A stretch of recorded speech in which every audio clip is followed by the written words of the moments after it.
Have you heard about the 2017 Ontario College Strike? Well, we're here to teach you a little bit about what happened behind the scenes, the causes of the strike, and what happened during the month of November, and how it affected college students.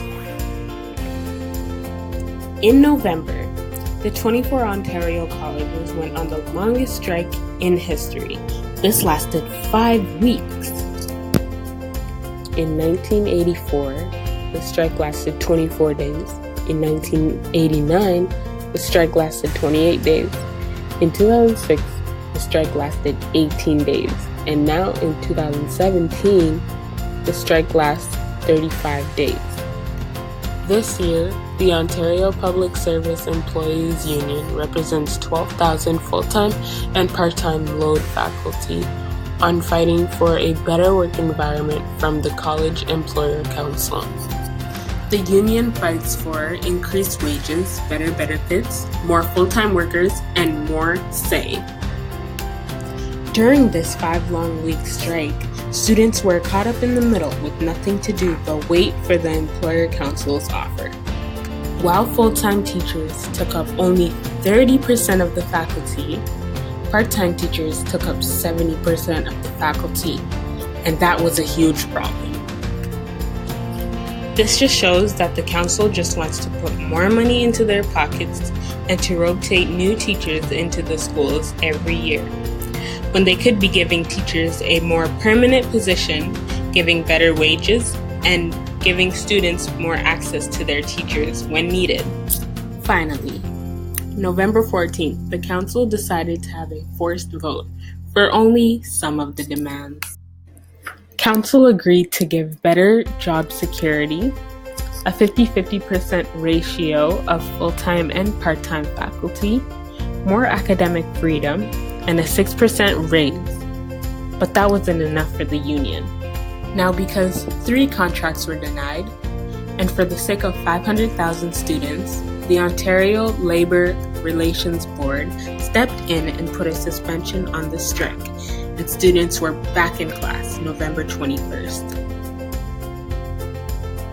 Although the teachers were fighting for a better education environment for the students, they've lost a lot during this strike, so the board decided to give them $500 from financial aid and a full refund if they decide to drop out this semester.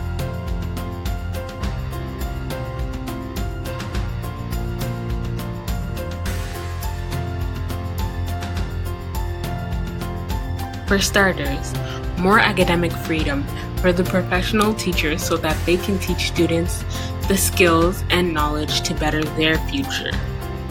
Providing more opportunities to part-time faculty so that they can advance into full-time teachers, and to provide equal pay for equal work. But hopefully in the coming years we can give our teachers better benefits so that they can give our students a better place to learn.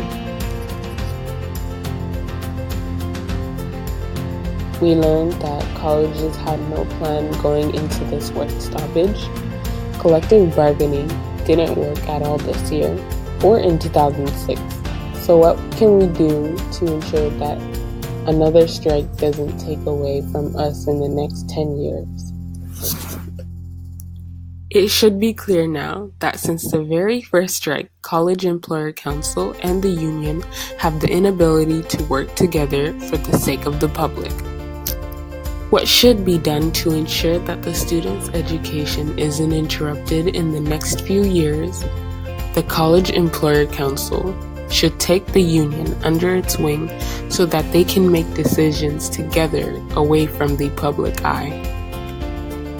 Although students and faculty have lost a lot, but on a brighter note, we are now back in action and hope that we can make the best of it.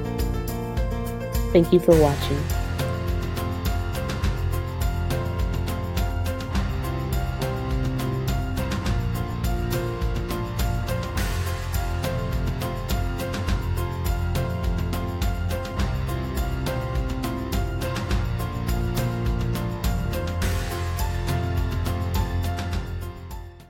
Created using Powtoon.